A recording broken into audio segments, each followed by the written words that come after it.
Ay, oo naman.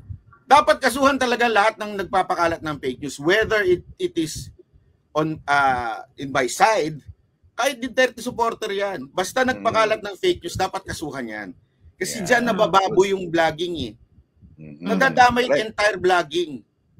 'Di ba na sana, yun yung direction ng maganda sana eh. Kasi alam nyo, whether you like it or not, maganda ang direction ng social media sana. Okay? Kasi bakit? Malaya ang taong nakakapagsalita dito.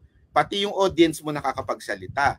Kaya lang, nabababoy ito pag merong mga ganyan nagpapakalat ng fake news. Dapat masampulan na. Kasi sa totoo lang, meron tayong batas dyan. Diba? False report meron tayo dyan eh. False news meron tayo dyan. Ba't walang nasasampulan? And dami nagpapakalat ng fake news dyan.